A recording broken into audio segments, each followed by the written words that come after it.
présentation de toutsurlehockey.com.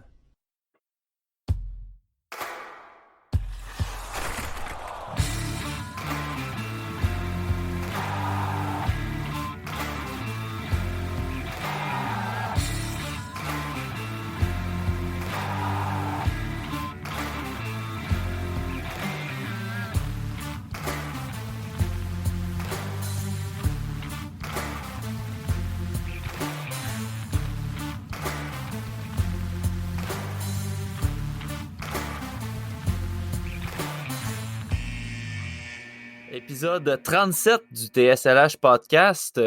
Matt, Max et Pascal au rendez-vous ce soir. L'épisode est encore une fois commandité par Barbe Noire, viande fumée, notre bon vieux partenaire pour le podcast. Barbe Noire, allez liker leur page Facebook pour avoir des produits de qualité livrés, peu importe vous êtes où au Québec. Livrés, vous pouvez faire votre commande en ligne sur leur site web à barbenoire.com, une compagnie qui offre des produits de qualité, je le dis bien, de la viande fumée, que ce soit des côtes levées, bacon, saumon, comme dans l'extrait du jingle qu'on va vous faire passer. Pépé et sa guitare le mentionnent très bien. Faut le voir pour le croire, faut y goûter pour le croire. Barbe Noire, c'est de la grosse qualité. On remercie beaucoup la compagnie aux frères à Pascal de commanditer le podcast.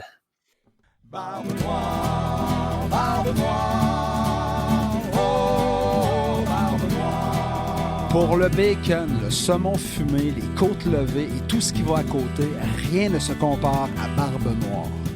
Tout est fait maison, avec cœur et passion. C'est pour ça que c'est bon, Barbe Noire. T'as pas besoin de le croire, juste à aller voir. barbenoire.com.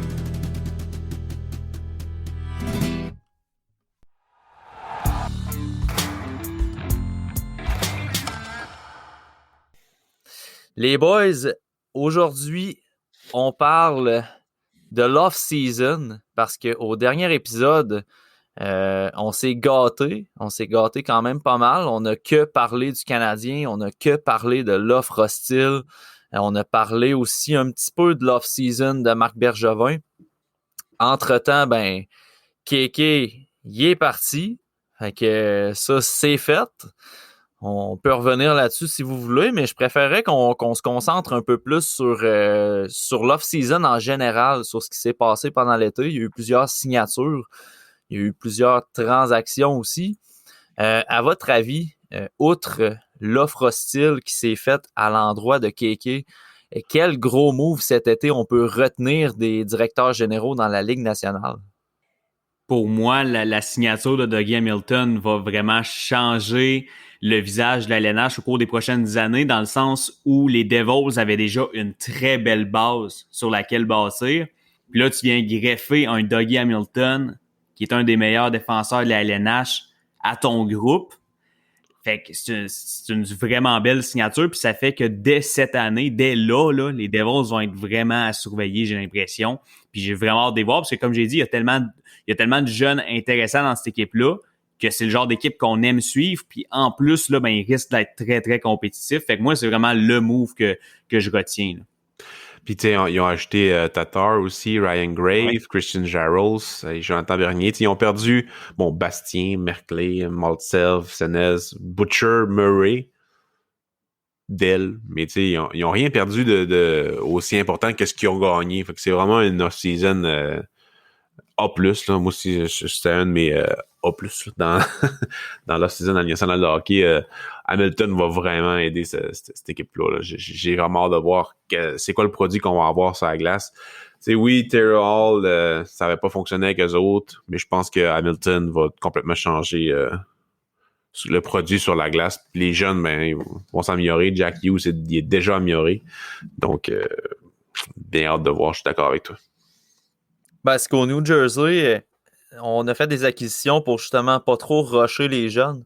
Tu sais, Jack Hughes, on se rappelle, là, il y a 2 ans, me semble. Tu sais, les Devils avaient voulu accélérer quand même pas mal leur processus. Tu sais, les années qu'ils sont allés chercher Piquet Souban, puis sais, je pense qu'après l'off-season, on se disait tous que les Devils avaient peut-être une chance d'entrer en série. Finalement, ça a été un désastre. Puis l'organisation, c'est comme revirer de bord là, en recommençant un peu un genre de reset. Tu sais. Mais je pense que là, on a appris des erreurs, justement. Tu sais, oui, Hamilton, c'est un contrat à long terme. Mais tu sais, le gars, là, je sais pas par cœur, là, je l'ai à côté, il a 28 ans, c'est un contrat de 7 ans. Tu sais, fait que le gars va être là pour encadrer pas mal tous les défenseurs qui vont monter dans l'organisation. Puis je pense que c'est un bon move aussi des Devils. Ils ont signé du monde pour pas rusher les jeunes comme ils ont fait avec Jack Hughes. Puis je pense que dans un avenir à court et moyen terme, ça va être payant. Ouais, pis pour les appuyer aussi, là, Jack Hughes, il est plus tout seul. Il y a Sharangovich, puis Kuokkonen, je sais plus c'est quoi leur nom, là. Mais ils n'ont plus autant la responsabilité que l'année passée. Ils vont avoir de l'aide puis tout. Fait que je suis bien Ty Smith aussi, là. Bien content de toutes les acquisitions. Est-ce qu'on va voir d'autres jeunes se greffer au groupe comme Holtz, Mercer pis tout? Je pense pas qu'il va y avoir beaucoup d'additions, mais peut-être tranquillement pas vite, là, on va voir. Et je suis en train de regarder vraiment visuellement leur brigade défensive, là. C'est du solide. Ouais. T'as Graves, Hamilton, Ty Smith, qui est un kid que j'aime beaucoup, Severson, qui est un défenseur que j'aime beaucoup aussi. Puis après ça, ben, tu tombes dans la profondeur, ben, t'as Subban et son gros contrat, puis t'as Sigan Tyler, là, sur Daily Face-Off, ce que je suis en train de regarder. Mais tu sais, t'as quelques gars qui vont pouvoir prendre la place sur le troisième duo, puis qui vont se battre pour cette place-là, en fait. Puis t'as Subban. Ouais. Tu sais, Subban, j'ai hâte de voir ce que ça va faire cette année derrière potentiellement des Hamilton, des Severson. Ça va ressembler à quoi son temps de glace? Ça va ressembler à quoi son impact? Est-ce qu'il va rester là toute la saison? Ça aussi, c'est une autre question. Là. Mais j'ai bien hâte de voir. Mais sur papier, là, c'est une solide brigade défensive qu'on a au New Jersey. Subban va devenir un spécialiste, probablement de l'avantage numérique, puis des affaires de même, tu sais, hein, à la Ryan Whitney à la fin de carrière. Là. Mais c'est en avant, mais bon. Ce qui m'a surpris beaucoup aussi, c'est la décision de Philipp Grubauer de partir pour Seattle.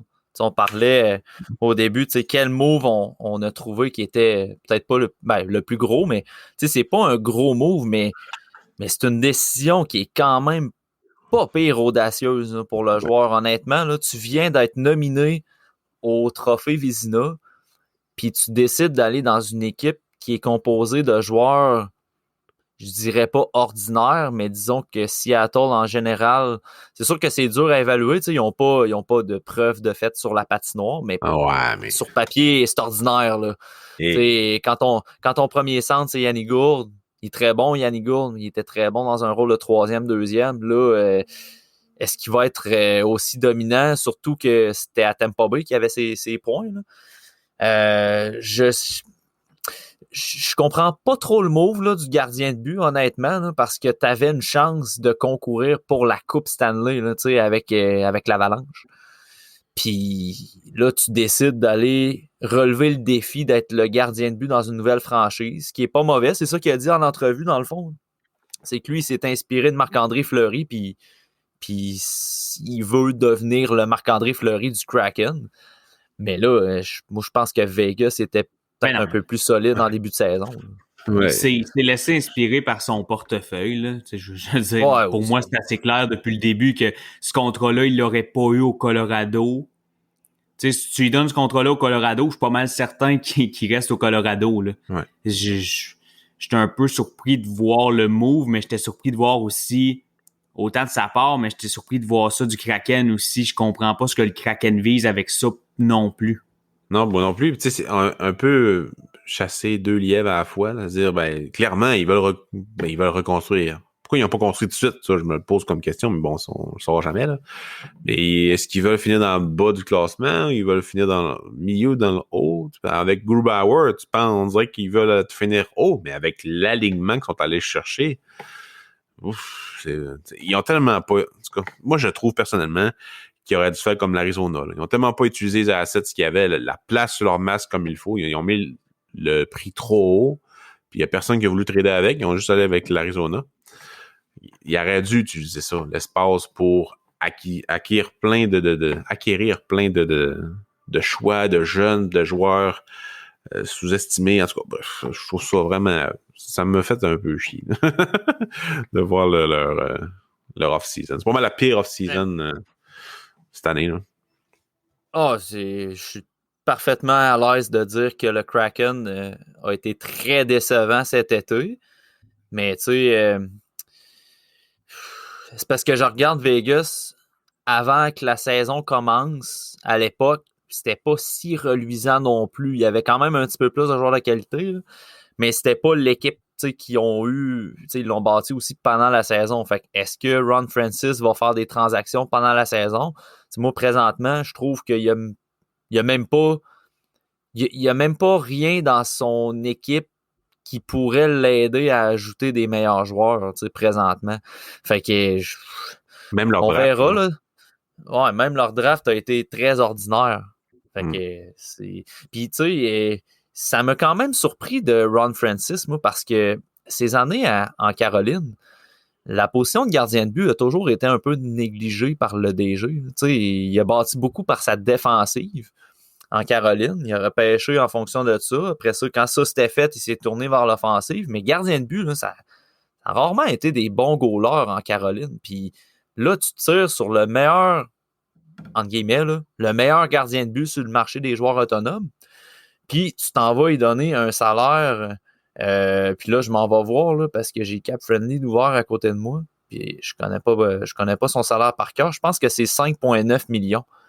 C'est qu'ils ont trop donné. haut. Je me souviens plus exactement, mais c'est trop haut dans le contexte où on comprend pas le but de l'acquisition. Ouais.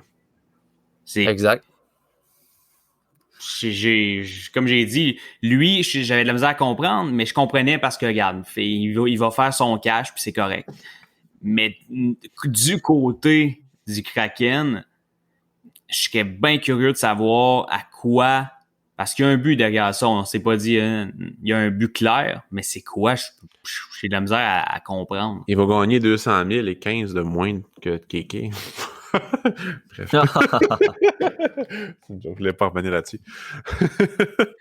C'est comme l'image de RDS qu'ils ont publié, là, Ouais. que Ryan Donato avait eu la même production que Kéké, mais Donato va toucher genre 750 000, puis Kéké va en toucher 6 millions,1. Écoute, Kéké, c'est rendu le standard de comparaison en matière de salaire. C'est comme une banane pour une unité de mesure dans les photos. C'est pareil. Mais pour le hockey. Si on continue sur les off-season un peu spéciales, les Red Wings, moi, ils m'ont pas impressionné. Là. Ils ont perdu beaucoup d'effectifs, là, mais c'était tous des effectifs un peu de profondeur qu'on s'en fout, comme Phil Pula, Panik, Elm, Glendening, Ryan, Svechnikov. Il y a Cholowski, là, mais ça, c'est pas grave. Là. Mais ils sont allés chercher Pius Sutter, ils sont allés chercher Nick Leddy, Jordan Sterling, Nedeljkovic. J'ai aimé beaucoup leur acquisition, puis leur départ, je m'en foutais un peu. C'est mon équipe, une de mes équipes préférées. Puis, ils n'ont pas besoin d'aller chercher beaucoup d'assets parce qu'on a déjà beaucoup à l'interne avec leur repêchage et tout. Là. Je pense pas que Raymond va faire l'équipe cette année. Je pense plus qu'il va faire la AHL. Là. Mais avec Sider qui arrive, puis les prochaines années, là, j'ai vraiment hâte de voir ce que ça va donner. Mais Pius Sutter, je trouve tellement qu'il fit avec cette équipe-là. C'est là qu'il devait aller. Puis avec Chicago, c'était vraiment cool aussi. Mais avec les Red Wings, je pense que ça va vraiment être pas pire. Je sais pas c'est quoi votre vision là-dessus. Là. Ben, ce qui est cool avec Yzerman, c'est qu'on l'a vu aller avec Tampa Bay. Fait qu'on connaît un peu son modus operandi. Puis je regarde présentement les acquisitions qu'il a faites avec les Red Wings. Puis j'ai l'impression qu'il prépare, dans le fond, les années. Tu sais, son noyau, là, présentement, son noyau que lui, il pense qu'il va aller loin avec ça. Je pense plus que c'est Dylan Larkin. Puis clairement plus Manta parce qu'il l'a échangé. Ouais. Fait que ça, cette espèce de noyau-là, là, je pense qu'il veut s'en départir de plus en plus. T'sais, il va garder Larkin, c'est le capitaine. Il a 25 ans. C'est pas... Mais pour le reste, je trouve que ces acquisitions comblent vraiment bien le moment entre le développement des jeunes puis le moment où ils vont se dire on est prêt à être dominant dans la Ligue nationale. Tu sais, mettons, Pius Sutter a été signé 2 ans. Après ça, Tyler Bertuzzi, 2 ans. Robbie Fabry reste 1 an. Adam Ernie, 2 ans. Après ça, Namestikov 1 an de contrat. Les gars que je viens de nommer, c'est tous des gars qui vont être joueurs autonomes sans compensation. Même chose pour Jakub Vrana, qui a signé 3 ans, qui va être joueur autonome sans compensation aussi. J'ai l'impression que toutes les acquisitions faites par Yzerman, puis tu sais, je nommais des attaquants, mais c'est la même chose en défensive. Tu sais, Nick Leddy va être UFA bientôt. Après ça, Mark Stahl, Troy Stetcher. Ils préparent dans le fond, tu sais, au lieu de faire venir un jeune trop vite dans la Ligue nationale, ben, ils signent des gars pour 1 an, 2 ans, 3 ans, le temps que ces jeunes-là se préparent. Puis quand toutes ces signatures-là vont être achevées, ben, le noyau va monter. Puis là, ben, les Red Wings vont être bons pour aller en avant. L'acquisition de Nedeljkovic, c'est la même chose, à mon avis. C'est en attendant que Kossa puis Wallstedt soient prêts. C'est un peu ça, moi, je trouve. Là. C'est vraiment pour préparer la venue du prochain noyau là, chez les Red Wings. Je pense pas qu'ils vont faire les séries très bientôt. Là. Dans les 3 prochaines années, je pense pas. Mais d'ici, je sais que ça fait assez long, mais d'ici 7 ans, 5, 6, 7 ans, ils vont être de retour. Peut-être pas des contenders, mais vraiment pas loin, sérieusement. Ben, tu sais, t'as un joueur élite en Lucas Raymond, t'as un défenseur élite en Seider, puis t'as un peut-être... ouais, c'est vrai. Hey, j'ai dit Wallstedt tantôt, mais Wallstedt est tellement pas à Détroit, là. My bad. Ouais.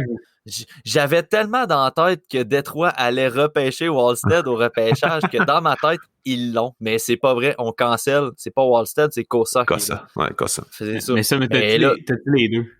Ah, mais c'est parce que j'allais dire, ouais, j'ai dit les deux, mais j'allais dire qu'il y avait 2 goalers élites, mais tu sais, dans ma tête, Kossa puis Wallstedt, c'est 2 goalers élites. Fait que tu sais, je m'en vais quand même à la même place, là. mais bref, à toutes les positions, dans le fond, ils ont un joueur élite. Puis on mentionne Edvinsson aussi. Je suis peut-être pas prêt encore à dire que c'est un joueur élite, mais il a le potentiel de le devenir. Il est dans le bon système. En tout cas, il est dans le bon système. Il manque juste un centre numéro 1. Il va peut-être l'avoir cette année, puis il y en a des très bons. C'est ça. Je leur souhaite Shane Wright. Sérieusement, Shane Wright à Détroit, là. Ouf. Je sais que des fois, j'ai tendance à être très patient envers certains joueurs. Puis Larkin en est un de ceux-là.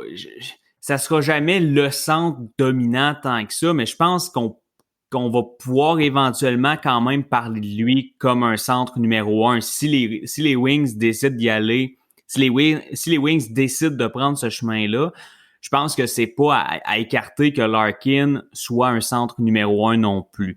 C'est pas le best scénario, là. Mais je pense que ça serait pas la fin du monde non plus. Tu sais, c'est un meilleur scénario que Plekanec, mettons. Ouais. Tu sais, non. En tout cas. Ben, c'est peut-être parce que Larkin est pas un joueur qui va rendre nécessairement ses joueurs meilleurs autour de lui. Puis tu sais, c'est un gars qui a une exécution puis un patin quand même rapide. J'ai l'impression que c'est un joueur qui est difficile à jouer avec. Fait que tu sais, c'est pas pour rien que ça a jamais marché vraiment avec Manta, Larkin. Fait que tu sais, suffit d'un clic, suffit d'un déclic, tu sais, et Lucas Raymond peut être très bon avec Larkin, puis finalement, à 28 ans, Larkin, ben, il fasse des saisons de 70 points, tu sais. Fait que je suis d'accord avec toi, Max, c'est la patience est de mise pour Larkin. C'est sûr que là, à un moment donné, il doit y avoir des partisans qui doivent être tannés d'être patients. Là. Ouais, mais tu parles de Larkin comme si c'était un centre de 3e trio. Larkin, je suis désolé, mais il fait un très bon travail, là. Oui. Mais tu sais, je pense pas que c'est un centre présentement qu'on peut catégoriser dans les meilleurs centres de la Ligue, là. Je pense que je suis assez conservateur dans ce que je dis. Là. J'ai pas dit ça, mais là, ce que tu parles de les fans perdent patience, tu sais, il y a eu des belles saisons, là. Ils parlent de l'équipe, France. En 2018-2019, 73 points en 76 games. 19-20, 53 points, 71 games. L'année passée, ça a été plus difficile, OK? Mais tu sais, dans les 3, même en 17-18, 63 points. Fait que tu sais, dans les 4 dernières saisons, il y en a eu une plus difficile la saison passée. À part ça, c'est 3 très belles saisons, là. Moi, je trouve que c'est le parfait centre complémentaire dans le top 6 d'une équipe qui veut aller loin. N'importe quel centre plus offensif va être content en maudit d'avoir Larkin en arrière de lui, qui est capable de produire aussi. Puis au pire, si t'es pas capable d'aller chercher un centre, ben, si t'as des ailiers élites, ben, t'as ce gars-là qui va faire toute sa glace pour aider. Fait que tu sais, je l'aime aussi, Larkin, j'ai pas de problème avec lui, mais j'aimerais ça qu'il y ait un vrai centre numéro 1. Là. Mais tu sais, c'est pas la fin du monde. Là. Non, c'est ça. Mais en fait, de la façon que je le voyais, Max, c'est plus que, tu sais, c'est clair, là, c'est Larkin le premier centre. Là, je le vois pas comme un troisième centre, mais je pense que suffit d'avoir un joueur que ça va cliquer pour que ce gars-là il fasse t'aider 70 points puis qu'il devienne vraiment le top premier centre de l'équipe sans équivoque, peu importe qui est en arrière. T'sais. Puis Raymond est peut-être ce gars-là aussi. T'sais. Ça se peut. Ce gars-là, Larkin, je pense qu'il a le potentiel de faire des saisons de 70 points à toutes les saisons. Et présentement, c'est pas ça. C'est un peu en montagne russe. Fait que c'est pour ça que je dis, les partisans sont peut-être impatients aussi, parce que là, ils voient un peu sa production chuter d'année en année, puis là, ils doivent avoir un petit stress parce que quasiment tout le monde est parti de Détroit sauf lui. Mais sa production ne chute pas d'année en année, elle a juste chuté cette année. Ouais. L'équipe est pas bonne. Ça aide pas. Ouais, ça, c'est un autre facteur, là, par exemple. Tu sais, quand t'es le capitaine d'une équipe que tous les joueurs s'en vont, mettons que c'est pas ce qui est de plus... ce qui est plus motivant, mettons. Non. Ouais, autre équipe qui a fait un... Parce que, tu sais, Détroit, je dis pas que c'est une été incroyable, c'est une été bien correct puis qui va dans le sens de leur plan. Les Canucks, là, je pense que c'est l'équipe la plus changée. Là. On regarde ce qui est rentré. T'as Garland, t'as Nick Petan, t'as Ekman Larson, t'as Luke Shen, t'as Yaroslav Halak, Di Giuseppe, Dickinson. Ce qui est parti, t'as Virtanen, Roussel, Lind, Visay, Barchi, t'as Schmid, Edler, Oldby. Cette équipe-là est plus pas tout pareil. Là. Le noyau est encore quand même similaire, là, mais tout ce qui est autour est parti. Là. J'ai hâte de voir s'ils vont faire confiance aux jeunes comme Podkolzin et son nom m'échappe, je me rappelle plus son nom. Oglander. Oui, Oglander, c'est ça. Le gars que je t'ai volé au pot la vie. Là. Ouais. Mange un char de Oglander. Garland va fuiter dans cette équipe-là, je suis sûr. Ben oui, le monde va commencer à le connaître cette année. Il va commencer à être pas mal plus reconnu, je pense, dans cette équipe-là. Ekman Larson, le monde va se rendre compte aussi qu'il est encore bon, je crois. J'espère qu'il ne jouera pas avec Hughes. Catastrophique. Ce sera quelque chose. Ben, sur Daily Face-Off, les duos en ce moment, puis j'aime bien ça. Hughes avec Amonique. Puis après ça, ils mettent Ekman Larson avec Tyler Myers. Pourquoi pas? J'haïs pas ça. Puis un nom, ben, en fait, le troisième duo au complet, je l'aime bien. Radbone avec Tucker Pullman. Je trouve que c'est un beau troisième duo, bien le fun. Là, on est long, mais c'est pas mauvais. Ouais. Puis en extra, ils ont quand même Luke Shen, Brad Hunt. Brad Hunt, c'est pas une grosse affaire, là, mais Luke Shen, ça peut quand même dépanner en cas de blessure. Ils ont quand même... ils ont Oli Uelevy qui va à un moment donné jouer. Là. On verra. Les Canadiens, ils échangeront contre leur premier choix Ben Sherratt, là. À date limite, s'ils veulent faire les séries. Mais il leur manque un peu de toughness, là. Je pense qu'on l'a bien vu l'année passée, là. Puis ça s'est pas amélioré tant que ça. Non. Plus de Roussel, puis là, c'est ça, tu rentres. Non, il n'y a pas de toughness dans il y a Mott, il y a. Jason Dickinson, c'est un gros gabarit, mais je le connais pas assez pour savoir s'il joue physique. Là. Je ne l'ai pas vu beaucoup jouer. Là. De mémoire, quand même, oui. Non, c'est surtout sur le top 6, en fait. T'as Miller qui a du grit, mais après ça, Peterson, Besser, Garland. Garland, il a du chien, là, mais il est très petit. T'as Horvat, Oglander qui est très petit aussi. Fait que ça fait pas beaucoup de... Il y a pas beaucoup de poids sur le top 6. Là. C'est peut-être là que ça va venir faire mal un peu plus la saison va avancer, puis une fois en série. Puis... Mais non, il y a du talent, mais peut-être en effet que ça manque un peu de grit. Bien hâte de voir. Ce que j'ai hâte de voir surtout, c'est les contrats de Peterson puis Hughes. Oui, c'est vrai. Honnêtement, Jim Benning, là, le DG des Canucks, il a agi comme un gars qui voulait gagner la Coupe Stanley dès cette année, en mettant la main sur Ekman Larson, sur Garland. Puis je dis pas qu'avec ces gars-là, c'est une Coupe Stanley, tout transpirant, là, mais reste qu'il a fait des moves là, vraiment pour le présent, puis big time. Là, 7,26 millions que Ekman Larson coûte sa masse salariale, parce que les Coyotes ont obtenu un pourcentage jusqu'en 2027. Quand il tombe UFA en 2027, c'est long là, comme contrat. Là. Puis, tu sais, présentement, là, je regarde, je suis sur Puckpedia, là, puis ils ont 10 millions d'espace projetés sous le plafond. 10 millions pour signer Peterson puis Hughes présentement. Je sais pas comment ils vont faire. Honnêtement, Ils n'ont pas de long terme, il me semble que... Non, je pense pas qu'ils ont des blessés à long terme. Là. C'est ça l'affaire. Présentement, là, j'ai l'impression que le DG, il souhaite juste que quelqu'un s'échappe la barre de bench sur le chest au gym puis qu'il soit invalide pour la saison. Non, mais pas vrai, je sais pas. Je sais pas comment ils vont faire. Ils vont essayer de jouer avec la Ligue américaine puis de jouer avec le plafond toute la saison. Il y avait déjà eu des rumeurs. Il y avait déjà eu des rumeurs pour Baser, m'amener, je sais pas si c'était cette année, je pense que c'est l'année passée. Peut-être que Baser est un gars qui va peut-être échanger vu qu'ils sont allés chercher Garland, tu sais. Ben c'est ça, parce que là, tu parlais, t'as nommé Podkolzin tantôt. C'est sûr qu'à ce moment-là, Baser devient peut-être le gars que tu peux échanger le plus facilement si tu crois en Podkolzin. Parce qu'à gauche, c'est sûr, Miller bouge pas, Orlander bouge pas, Pearson, tu peux essayer d'échanger Pearson, mais bon. Fait que c'est sûr que Besser pourrait partir, puis tu te dis Garland va être sur le premier trio, puis on va espérer que Podkolzin fasse la job. On va voir. Parce que Besser, présentement, il touche 5,875 millions, puis il est joueur autonome avec restriction, avec droit à l'arbitrage aussi pour l'été prochain. Fait que tu sais, s'il y a un gars que tu veux échanger, c'est lui. Il doit quand même avoir une certaine valeur sur le marché. Même s'il y a eu plusieurs blessures, je pense que ça reste un gars très intéressant. Puis sa dernière négociation de contrat avait été assez complexe, me semble. Ça avait pris un peu de temps avant qu'il signe. Fait que à un moment donné, il va falloir qu'ils fassent des choix. Là. Ils n'auront pas le choix là, parce que là, ils seront pas capables de signer tout ce monde-là. Là.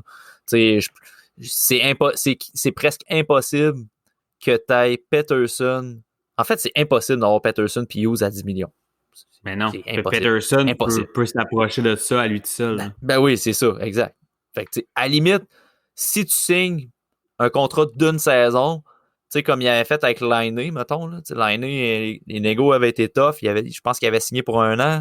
En tout cas, je me rappelle pas trop. Là. Je me souviens, je pense que c'est ça.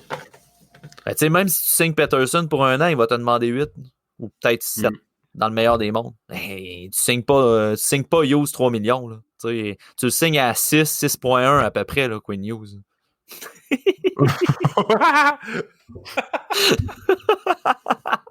Mais la différence, c'est que lui, il mérite avec ses performances. Mais tu sais, il peut pas défendre, en tout cas. On va changer ça. Il y a pas mal d'équipes qui est dans la merde au niveau cap salarial, sérieusement. Là, il y a quelque chose qu'il faut qu'il se passe là. Offer sheet sur Peterson. Boom! Ben non, mais ça a sorti, ça, d'ailleurs, la semaine passée, que les Canucks avaient un peu la chienne, là, avant que le CH fasse l'acquisition, mettons, de Dvorak, là, avec l'espace. Puis je peux comprendre les Canucks, parce qu'en ce moment, eux, seraient dans la merde qu'il y ait un offer sheet, là. Ouais, puis il y en a peut-être déjà eu, mais il l'a pas accepté, là. Ça se peut très bien, parce que les offres sont pas acceptées, ils sortent pas des médias. Fait que ça se peut très bien que ça ait déjà popé, mais il a pas accepté. Là. Ah, ça se peut. Puis tu sais, un offer sheet à Peterson, ça va être du 9-10 millions, parce que un offer sheet, on le répète, là, si t'offres un salaire que l'autre équipe, tu sais qu'elle cottera pas. Là. Fait que ça a été ça avec Kéké, puis ça a été ça avec Peterson, ça va être une offre à 9-10 millions. Là. Fait que Vancouver serait dans la merde, il n'y aurait même plus une scène pour payer Hughes. Fait que, c'est sûr qu'ils doivent avoir la chienne un peu. Ah, c'est clair. On a parlé de Dvorak, les boys. Je me rappelle, quand la transaction est sortie, on avait déjà fait le podcast. Ça avait déjà sorti. Ouais. OK. Ouais. Vous pensez quoi de cette transaction-là? C'est une bonne transaction? C'est une mauvaise? On va voir ce qui se ressort sur la glace? Circonstances. Ouais. Dans les circonstances, t'avais pas ben le choix. Puis, dans les circonstances aussi, les Coyotes auraient peut-être pu être plus gourmands, tu sais, dans les circonstances, ça aurait été facile de surpayer. Ouais. Ce que, à mon avis, ce qui n'a pas été fait. Fait que dans les circonstances, très content de ce move-là parce que je pense que vous le savez, je suis pas... tu sais, il y en a beaucoup que Coyote, c'est beige pas mal pis tout, mais moi, je suis un gars qui apprécie quand même les Coyotes, là, qui les a quand même regardés, que surtout j'aimais beaucoup Garland, j'ai regardé pour regarder Garland. Fait que veux pas, je le voyais Dvorak, là. Puis non, je suis bien content pour vrai. Je pense que au début, les gens avaient peut-être tendance à sous-estimer un peu en voyant juste les stats ou on le comparait trop à Dano. Il est là juste tu sais, ça va être un gars vraiment complet, puis je suis certain, puis on le voit de plus en plus, puis même quasiment un peu trop à mon goût. Là, je trouve que les attentes commencent à un peu trop monter, peut-être. Là. Mais non, je pense que si on s'attend aux bonnes choses, on va être très content de ce qu'il va amener. Puis s'il y a une chose qui est certaine, c'est que c'est un gros upgrade sur Kéké. Là, demain matin, là, cette saison, c'est un très, très, très, très, très solide upgrade sur Kéké. C'est un gars qui fit bien dans la philosophie du Canadien. La façon qu'il joue sur la glace. Il joue dans le trafic et il prend pas de soirée off. C'est exactement ça que tu veux. Tu sais, puis tu sais exactement qu'est-ce qu'il va te donner. Puis il peut même t'en donner un peu plus parce qu'il est encore jeune, il a juste 25 ans. Mais il a seulement 25 ans. En tout cas, mais il peut encore s'améliorer. Ouais, j'allais dire, pour Evans, 25 ans, c'est trop vieux, mais pour Dvorak, c'est correct. C'est correct. Fait que, il peut encore s'améliorer vraiment beaucoup. Fait que, tu sais, moi, ce qui me fait un peu... Ce qui me fait de la peine, on avait enfin un deuxième premier choix au repêchage pour un repêchage à Montréal. Puis, ben, en fin de compte, on l'a échangé, mais je le comprends parce que lui, il se voit encore dans les séries, là. Il voit encore son équipe dans les séries. Fait qu'il n'y a pas le choix d'acquérir un centre qui va l'aider dans ce sens-là. Quand tu perds Kéké puis tu perds Dano, fait mal en maudit, c'est ton middle six, là. Tes deux centres middle six. Fait que, je comprends absolument qu'il soit allé chercher Dvorak. Le prix payé est celui-là qui devrait être payé, selon moi. Je pense pas qu'il y a un overpay, comme tu as dit, Maxime, là. Mais j'aurais aimé ça avoir un deuxième premier choix, mais c'est pas la fin du monde. C'est un bon choix. Si tu gagnes, tu sais, Kéké, tu sais pas ce qu'il va te donner. Fait que tu gagnes comme 3-4 années à pas savoir qu'est-ce qui va arriver avec son développement. T'sais, là, tu sais qu'est-ce qu'il y a. Fait que tu sais qu'il bossera pas. Tu sais, c'est important pour une équipe de savoir d'avoir de la stabilité, mettons, dans son évaluation d'un joueur. Puis c'est ça qui amène à Bergevin, vu qu'il est pas capable de repêcher des hauts choix qui tu sais qu'est-ce qu'ils vont donner, ben c'est parfait d'avoir du Dvorak que tu sais ce qu'ils donnent. Ça m'a quand même surpris, moi, que Bergevin, il donne pas de salaire avec les choix, t'sais. Parce que c'est le genre de gars qui se garde tout le temps de marge de manœuvre, mettons, pour la date limite des transactions. T'sais. Fait que ça m'a quand même surpris. T'sais, moi, j'entrevoyais peut-être un Paul Byron partir aussi. Puis j'avais pas pensé à ce point-là, mais c'est vrai ce que tu dis, Max. C'est avoir été Coyote, moi, j'aurais demandé peut-être plus. Là. Justement à cause du sentiment d'urgence du Canadien. T'sais. Mais je pense que la transaction était discutée avant aussi l'offre hostile. Là. Je pense qu'il y avait eu un intérêt du Canadien envers Dvorak. Puis ça, honnêtement, ça aurait été, dans le meilleur des mondes, ça aurait été parfait. T'sais. Le Canadien qui met la main sur Dvorak, t'as Kéké qui est encore là, Evans, Peeling, ta ligne de centre aurait été quand même possible, puis ça t'aurait même permis de mettre Kéké à l'aile, qui était une option qu'on avait déjà parlé sur le podcast. Fait que ça aurait été, dans le monde idéal, ça aurait été ça. Malheureusement, Dundon en Caroline, il a décidé autrement. Là. Fait que Kéké, il est parti, mais c'est un gros update sur Kéké d'amener Dvorak. Je suis d'accord avec ça. Par contre, la ligne de centre a zéro été upgradée, à mon avis. Là. Puis c'est pas par le départ de Kéké, c'est que là, Dvorak remplace Dano, puis t'espères que Evans puis Peeling remplacent ou fassent la bonne job sur la ligne de centre. T'sais. Ce que je pense qu'il va arriver, pareil. Ce que je pense qu'il va arriver avec Evans. Aussi. On revient à un point que je pense j'en avais parlé dans le dernier podcast, si c'est pas sur Twitter, là. Mais upgrader, tu sais, là on dit OK, Dvorak en place Dano, fine. Upgrader Kéké, c'est peut-être moi qui le sous-estime pas mal. Vous le savez que j'ai pas aimé ses performances. Mais c'est Ben pas non. une grosse job C'est d'upgrader vrai. KK. Là. Mhm. Ben, même Evans l'avait dépassé dans Mais oui, le chart. Evans, Ouais, c'est même, tu sais, peut-être que Pelling l'année prochaine va faire une meilleure job que KK va faire en Caroline. Là. Puis je serais zéro surpris de ça. Là. Fait que Pelling remplit plus le profil. je pense pas qu'il faut regarder la ligne de centre du CH puis se dire elle n'a pas upgradé parce que je pense qu'au pire, elle va être égale. Je pense pas qu'elle peut être pire parce que KK, c'est très facilement remplaçable comme apport. Là. Puis surtout que ce qui faisait chier avec KK, c'est que c'est l'inconstance dans son jeu. Tu savais jamais, autant de match en match, autant de shift en shift que de période en période, tu savais jamais quel Kéké allait sortir. Ça allait-tu être le Kéké qui est capable de faire des belles passes puis qui est comme crime, il est impressionnant à soir, c'est le fun, ou le Kéké qui fait absolument n'importe quoi, qui a l'air de jouer sa première période dans la Ligue nationale tellement qu'il est mêlé puis qu'il suit pas la vitesse du jeu. Fait que là, au moins, avec la ligne de centre, avec Evans, avec Dvorak, puis avec Suzuki, tu sais à quoi t'attendre. Pelling, tu le sais moins. Pelling, ça va être la surprise. Au pire, t'as Perrault. Tu as Perrault, Paquette qui peuvent jouer au centre aussi. Là, exact. Fait qu'on va avoir une ligne de centre qui est peut-être pas meilleure, mais je pense qu'on va avoir une ligne de centre plus constante. Puis ça, je pense que c'est quelque chose quand même à ne pas négliger. Tu sais à quoi t'attendre. Peut-être un peu plus de vision offensive aussi. Peut-être un peu plus d'offensive. Ouais. Mais c'est ça, je m'enlignais vers là, la vision puis l'offensive, là, mais je regarde sur Daily Face-Off aussi les lignes du Canadien présentement. Eux, ils mettent Hoffman, Suzuki, Caulfield en première ligne. Je suis pas en désaccord. Je mettrais peut-être Anderson avec eux autres. Ça avait bien fité dans les séries.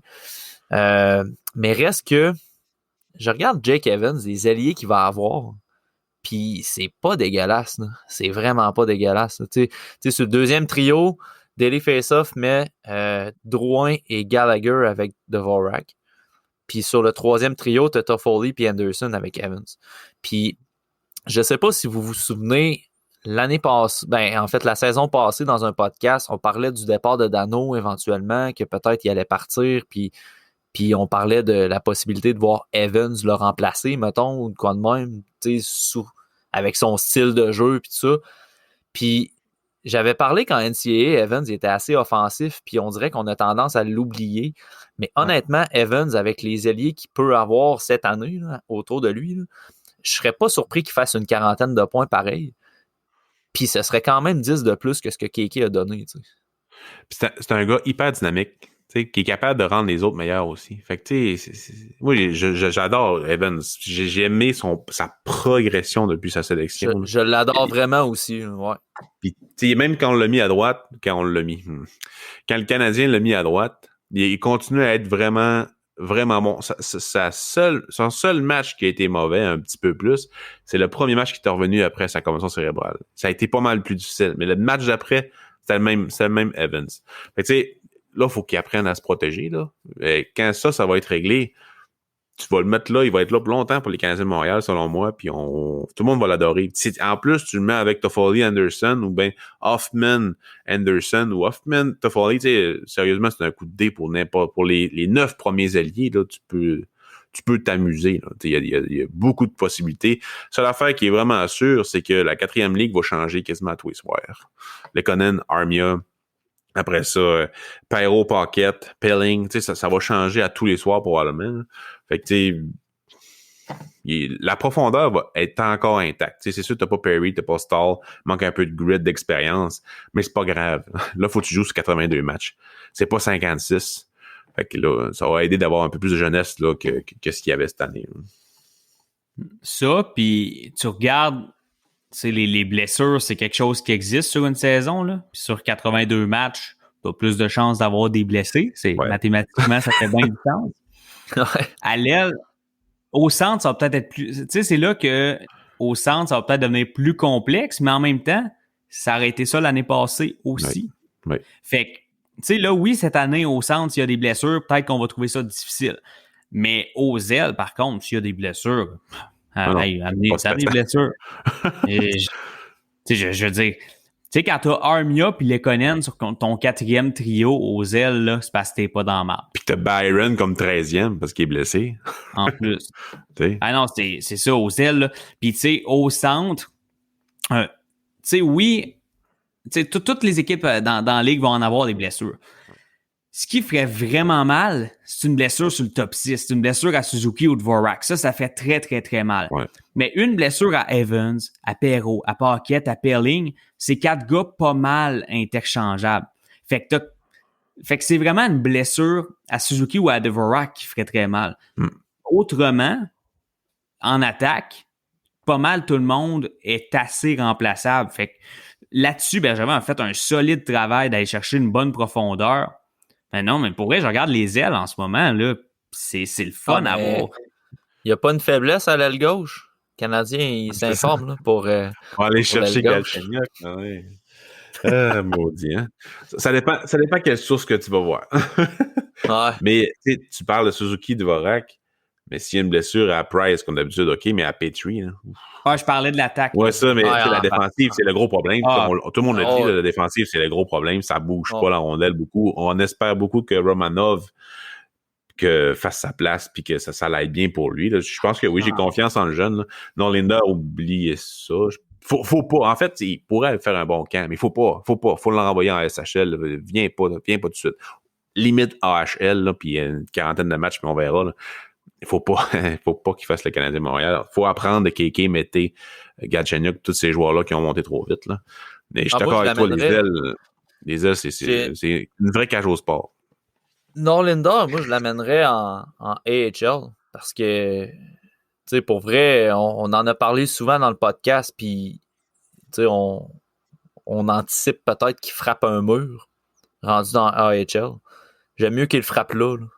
Puis que là, tu récupères un peu les pots cassés direct avec le Rocket, puis que là, tu le moules vraiment au style nord-américain.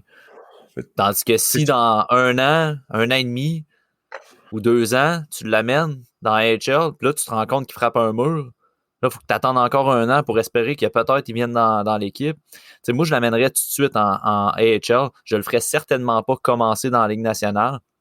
Puis Kaden Goulet, je le ferais pas non plus jouer dans la Ligue nationale, là, honnêtement. Pour vrai, dans le pire meilleur, là, je sais pas quel adjectif utiliser, mais à la limite, je donnerais le 9 matchs d'essai en saison régulière à Goulet. Là. S'il y a vraiment excessivement un bon camp, parce qu'en plus, le Canadien vont l'avoir vraiment à l'œil. Là. Fait que ils vont le surveiller beaucoup. Là. Norlinder et Goulet, ils vont le regarder de près. Là. C'est vrai? Ils vont regarder les espoirs de leur équipe de près? Ouais, c'est rare. Ça arrive jamais. Tu me surprends ces propos-là, Matt. Ouais, ça a l'air en fait, ça a l'air que les coachs de développement, au lieu d'être dans les estrades, ils vont être sur la patinoire. Ça a l'air. C'est selon mes sources. Les couteaux volent bas. Les couteaux volent bas, j'ai mal aux chevilles. Ouais, c'est ça. J'ai mal au dos. J'ai un petit toute la journée, fait que là, je suis allumé bien raide là-dessus. Plus sérieusement, par exemple, sur Goulet, moi, je suis certain qu'il ferait la job cette année dans LNH. Ben, ça enlève un certain. Je pense qu'il... OK, je suis pas si certain que ça. Je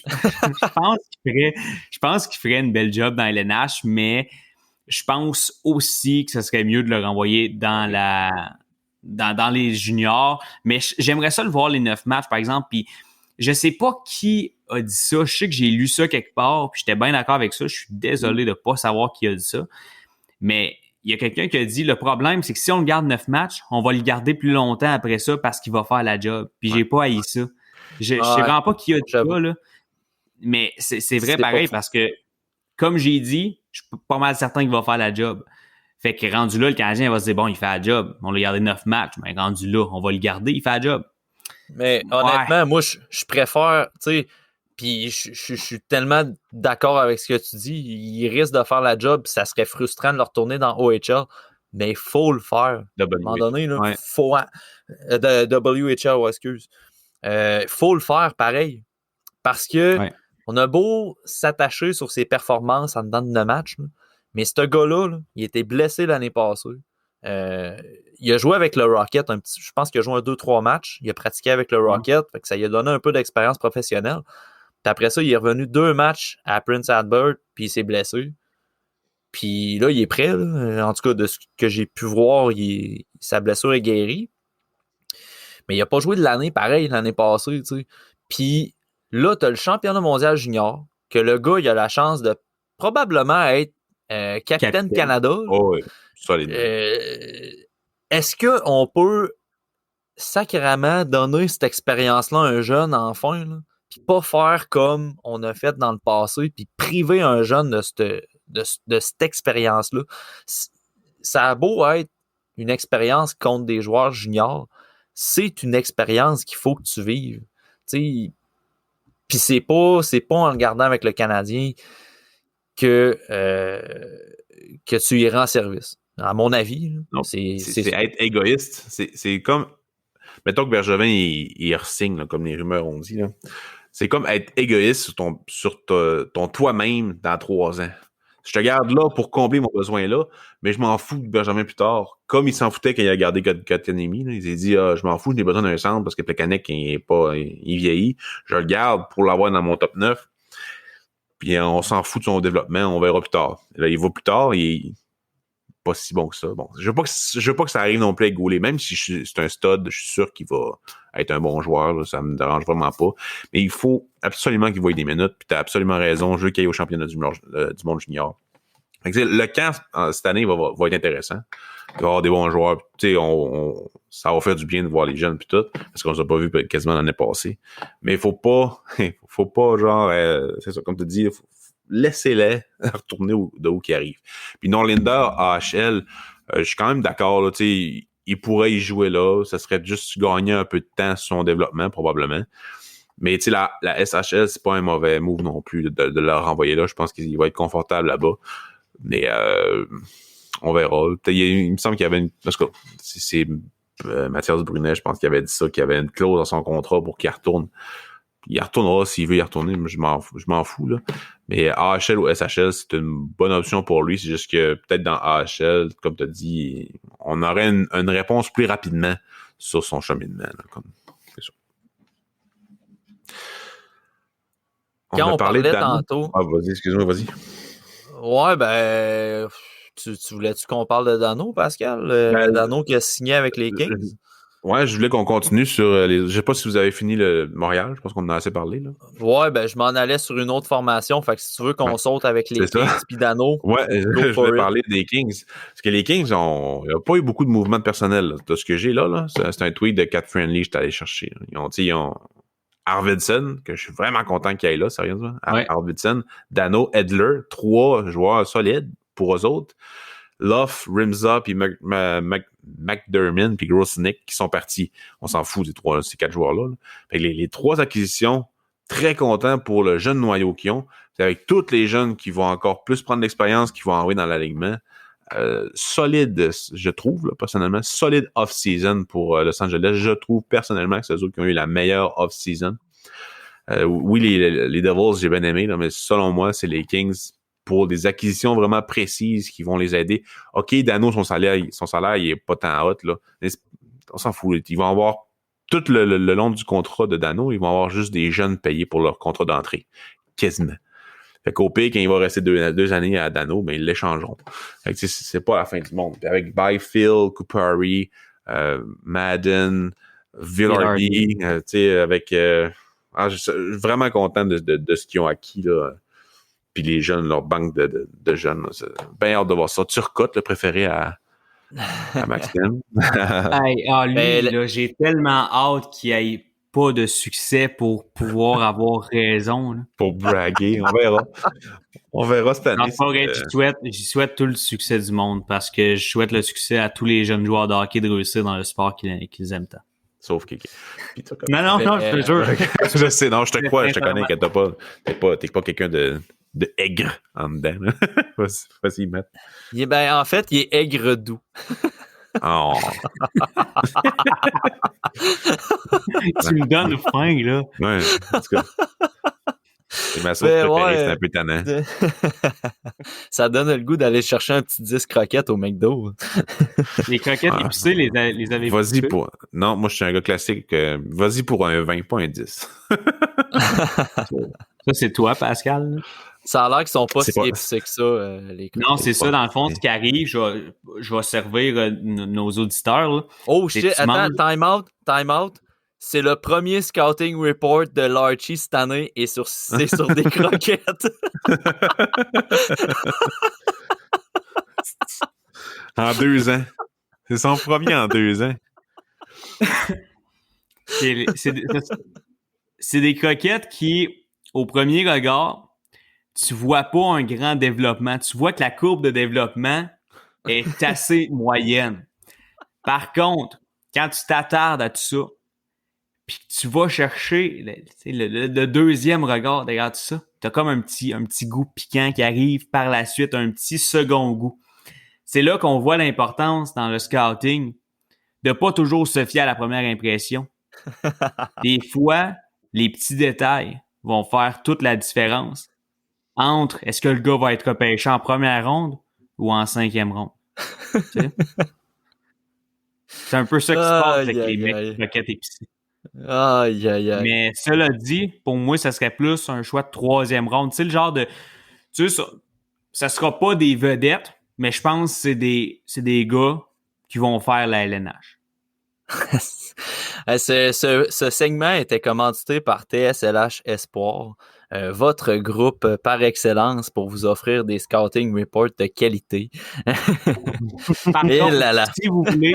si vous voulez de la viande, c'est pas au McDo que vous allez. Ah, c'est chez Barbe Noire Viande Fumée. Exactement. Je pense qu'on peut clore le dossier Voilà. viande. Voilà.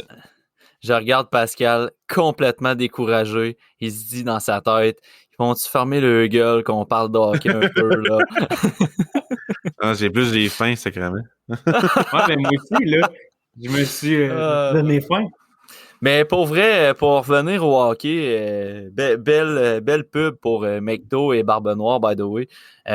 Puis c'est ça. Fait que, mais pour revenir à la signature de Dano, j'ai aucune transition. Tu sais, on voit que je suis pas humoriste. Là. Il y a aucune transition entre les croquettes puis Dano. Là. Mais parce qu'en plus, lui, en série, c'était de la pizza qu'il présentait, pas des croquettes. C'est plus Boum! un J'ai ma gars de pizza. transition. Fait que, toujours sous le signe de l'alimentation, Philippe Dano, non, mais sérieusement, là, sérieusement. Tu sais, Dano, là, la signature, ça vient tellement enlever un peu de pression sur les épaules à un gars comme Gabriel Vilardi, que l'année passée, tu sais, il y a eu quand même beaucoup de tâches à accomplir en offensive.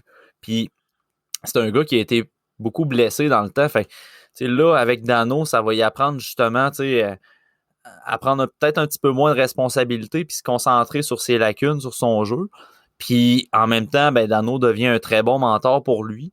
Je comprends là, que Dano peut éventuellement, dans 2 ans, se faire dépasser par ce soit Vilardi, que moi, à mon avis, j'aurais aucun problème à tasser à l'aile. Là. Honnêtement, Vilardi, je pense qu'il pourrait être tassé à l'aile, advenant l'émergence de Byfield.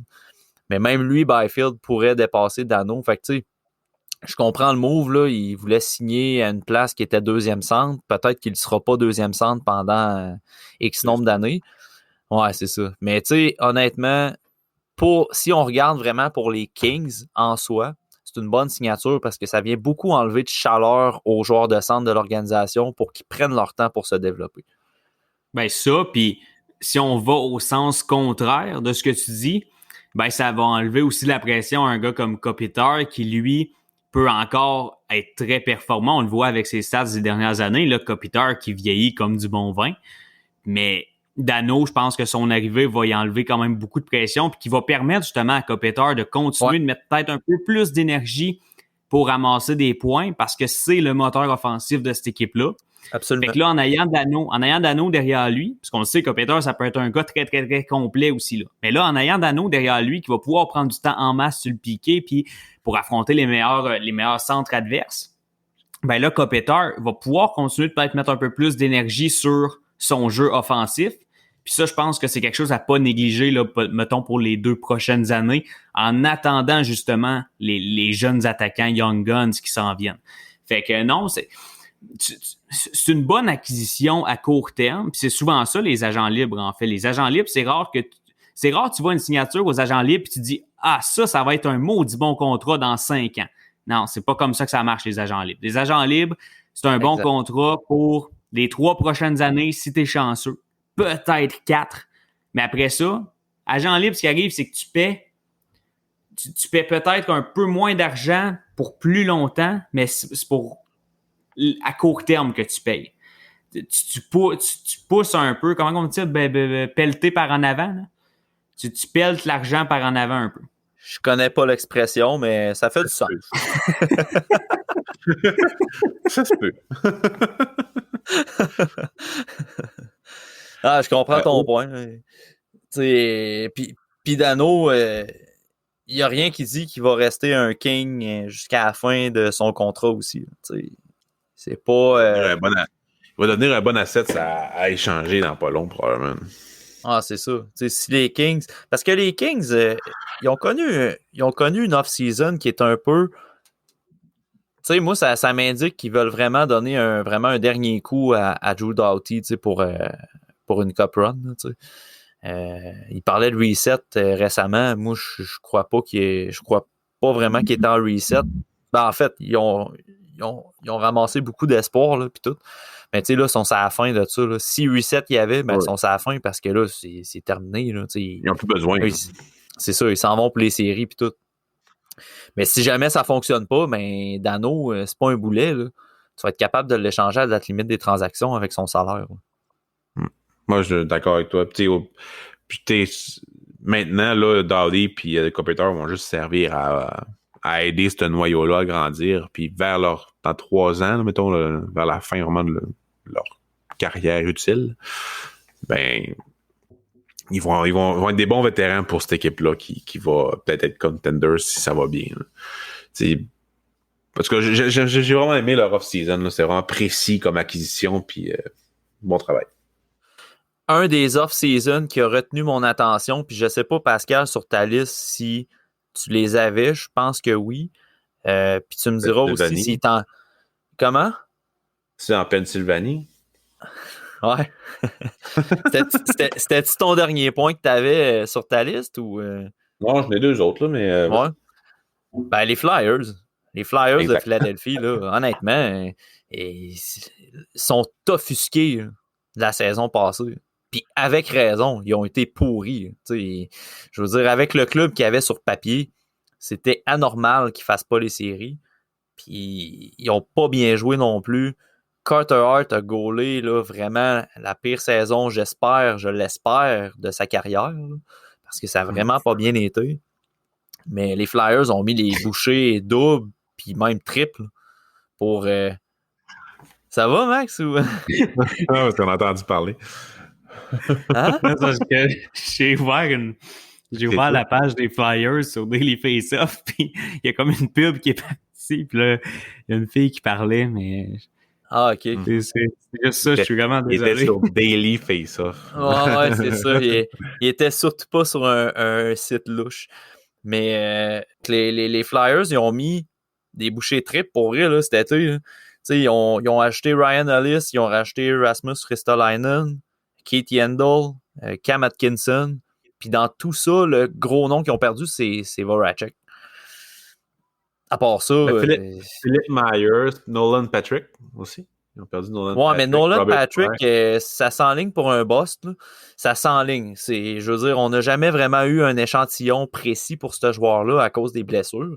Fait que je veux pas le traiter de bust. Là, j'adore. Mais Martin Jones. Très content. Oui, c'est vrai. Il y avait ça aussi. Martin Jones qui va un peu venir combler justement le point d'interrogation que Carter Hart a laissé l'année passée, mettons. Puis lui aussi, il a beaucoup à prouver. Là, Martin Jones, à mon avis, c'est peut-être plus un gardien numéro 1, mais c'est un excellent numéro 2. Puis il était excellent dans ce rôle-là avec les Kings dans le temps. Fait que je pense qu'il pourrait justement donner la petite étincelle qu'il faut à Carter Hart pour retrouver le chemin des belles performances. Mais tu sais, les Flyers ont souvent eu une défensive moribonde. Là. Ça a toujours été leur point faible. Puis j'ai l'impression, tu sais, je sais que Ristolainen, c'est pas le plus grand défenseur ever, mais la combinaison Ellis, Ristolainen puis Handel en défensive, tu viens d'ajouter quand même du lourd là, à ta brigade. Là. C'est quand même pas pire. Là. Puis avec Jones qui va aider Hart, non, très content aussi, puis Kostisberg qui sera plus là, enfin. Ouais. Puis Ag puis Myers. Tu sais, Myers, je l'aimais bien, mais tu sais, tu dis pas non à Ellis, Ristolainen puis Yandel. Non, c'est ça. Yandel. L'offensive va pas changer beaucoup, mais Atkinson va amener du leadership, va amener de la rapidité. Fait que tu sais, tout ça fit. Fait que ouais, je suis vraiment content de leur off-season aussi. Puis en offensive, ben, tu as toujours Farabee qui est en développement, tu sais, qui est un de leurs très bons joueurs. Konechny. Ouais, mais là, c'est ça, c'est là que je m'en allais. Là. Il n'y a pas tant de place pour les jeunes dans l'équipe. Tu regardes l'alignement, puis j'ai écrit là-dessus cette semaine. Le DG a dit qu'à cause de la masse salariale, il allait probablement pas aller en haut de 22 joueurs. En fait, il allait pas aller en haut de 22 joueurs dans son alignement. Et il allait probablement rester une bonne partie de la saison avec 20 joueurs. Puis quand tu fais le calcul 20 joueurs, c'est en excluant Morgan Frost, Wade Allison, puis Isaac Ratcliffe. Fait que, présentement, là, les Flyers sont pas en mode développement. Là. Ils sont en mode série, puis sont en mode coupe, puis les jeunes, ils vont attendre. Puis partis de même, ils vont attendre longtemps. Là, parce que à moins d'une blessure, moi, je m'attends même pas à voir... Wade Allison a connu des bons matchs l'année passée de mémoire. Puis Morgan Frost non plus, je m'attends pas à le voir ben cette année, à moins d'une blessure. Absolument d'accord avec toi. Ça va venir. Quand t'es en mode coupe, tu l'as dit, t'es pas en mode développement. Puis je regarde le line-up des Flyers, puis c'est un sucré beau line-up de playoffs. Si on parlait, mettons, des Canucks qui avaient beaucoup de punch offensif, qui avaient beaucoup de skills, puis tout, puis ça manquait de grit, ben là, chez les Flyers, t'as vraiment une combinaison de tout. Là, t'as des vétérans, t'as des gars très skills, t'as des gars physiques, t'as des gars qui sont les deux. T'as une défense avec des gars qui sont capables d'être de très bons corps arrière, des gars plus robustes, des gars plus défensifs. T'as vraiment un beau mix avec les Flyers. Puis moi, je pense que pour vrai, l'acquisition qui me plaît le plus, c'est l'acquisition de Keith Yandel. J'ai hâte de voir dans quel rôle on va l'utiliser, sachant que je parlais de défenseurs qui pouvaient être des corps arrière. Là. Ben, t'as Provorov, t'as Ellis, t'as Ristolainen, qui est un gars qui a déjà eu des grosses saisons offensives, t'as Sainheim, qui est pas un pied de céleri non plus, puis là, t'as Yandel. Comment on va gérer le power play? J'ai hâte de voir. J'ai très hâte de voir. Puis j'ai hâte de voir comment va ressembler à la fin de l'année la récolte de points de chacun de ces défenseurs-là. Ouais. Je pense que tu peux avoir la défensive la plus productive de la LNH niveau points sans problème. Très d'accord avec toi. J'ai rien à ajouter là-dessus. Bien hâte de voir. Probablement qu'ils vont jouer à 2 défenseurs sur les 2 vagues. Là. C'est probablement la seule équipe qui va faire ça. Beaucoup de tirs de la pointe. Ça va être intéressant à suivre, cette équipe-là, cette année, sérieusement. Là. Bien hâte de voir ça. Pascal, shoot-nous ton dernier point. Puis il est mieux d'être bon parce qu'on va probablement closer là-dessus. Non, c'était juste pour dire que les Panthers, j'avais pas nécessairement adoré leur off-season. C'est oui, ils sont allés chercher Sam Reinhart, Christopher Gibson, mais ils ont perdu Wenberg, Wallmark, Strollman, Yandel, puis Drieger. Ils ont quand même perdu beaucoup de profondeur. Je sais pas s'ils vont garder la même performance cette année. Mais avec les gens, on espère que ça va garder la même performance. Là. Mais, on n'espère pas, en fait. Hey, on est moi, Pascal, d'habitude, on est sur la même longueur d'onde, que ce soit pour le scouting ou que ce soit pour les opinions sur le hockey, mais je suis pas d'accord avec toi, ce coup-là, pour les Panthers. Ben, correct. Ça me dérange pas. Pour vrai... Reinhardt va faire du bien. Reinhardt va faire du bien, Gibson aussi. Là. Mais tu sais... Walmart, Wenberg, ils ont quand même perdu un peu de profondeur. Là. Les jeunes vont aider, c'est sûr et certain. Là, c'est sûr que ça va aider. Là. Mais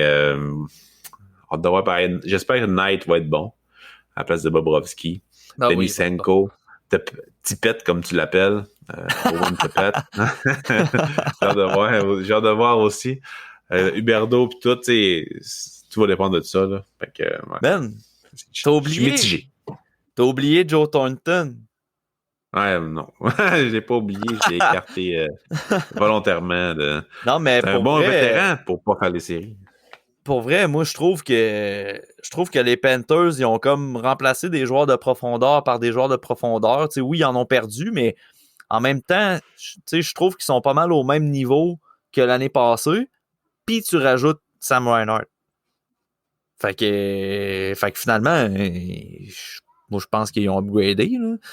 Les Panthers. Tu sais, Keith Yandel, oui, mais de la manière que Gustav Forsling... Tu sais, Yandel, de la manière qui est... Je veux dire, Forsling, de la manière qu'il jouait, moi, je pense qu'il peut prendre des minutes à Yandel puis il peut être très efficace. Tu sais, le bon vieux Mackenzie Weegar, que selon les statistiques avancées, c'est un candidat au Norris. Mais, tu sais, non, mais ça a l'air un peu sarcastique, mais il est très bon, là. Tu sais, c'est vraiment un très bon défenseur, là, pour vrai. Puis je suis sûr que même l'année prochaine, il va avoir encore plus de tâches en défensive. Fait que tu sais, je pense que la perte de Yandel sera pas si dommageable que ça, honnêtement, là.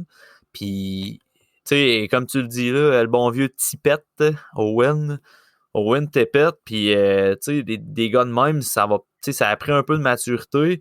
Non, moi, je pense que honnêtement, je pense que les Panthers, puis là, je vais peut-être en offrir quelques-uns.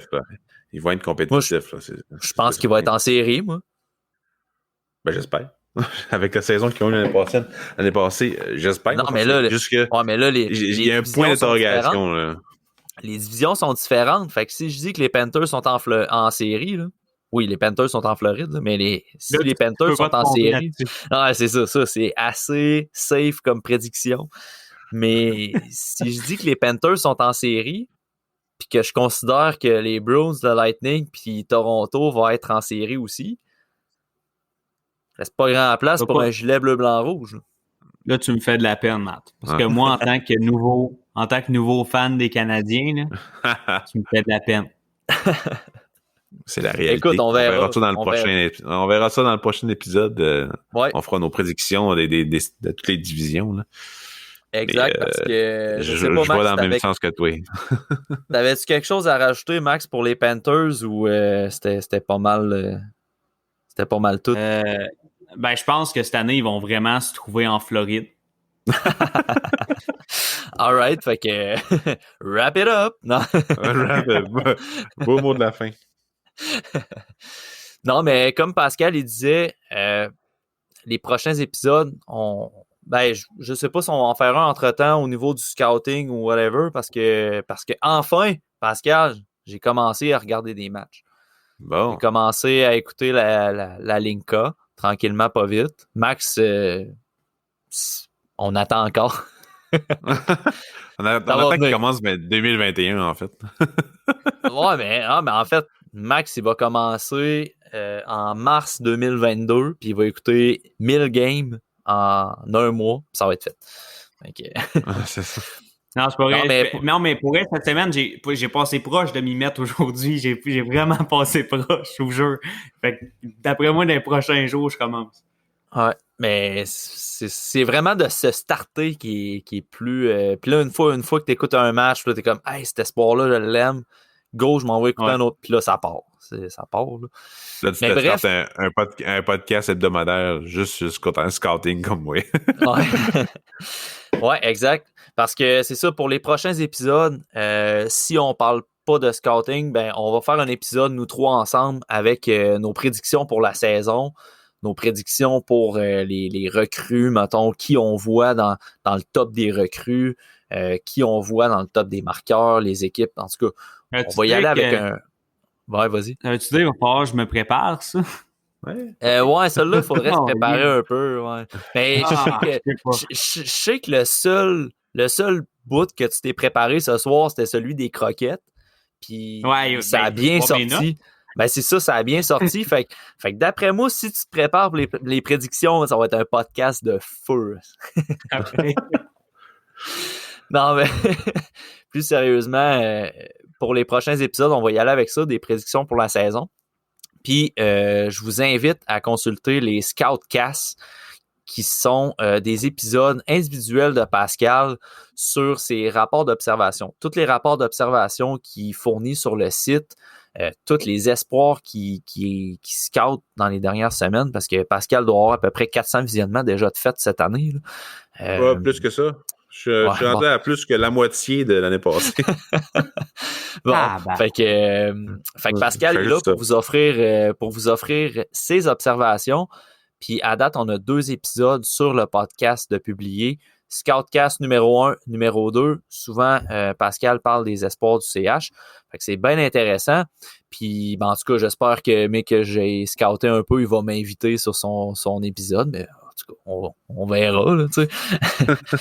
Puis, pour le reste, abonnez-vous sur nos plateformes, Twitter, Facebook. On n'est pas loin du 40 000 là, sur Facebook. Là. S'il vous plaît, là, invitez vos amis à liker, là, qu'on atteigne un chiffron. Puis sur Twitter également, à tout sur le hockey. Notre site web également, on fournit du contenu pas mal à chaque jour. La saison arrive, fait qu'on se met à la tâche pas mal. On est pas mal parti. Abonnez-vous aussi au podcast sur toutes les plateformes. N'oubliez pas d'aller liker la page Facebook de Barbe Noire. Merci, bye bye.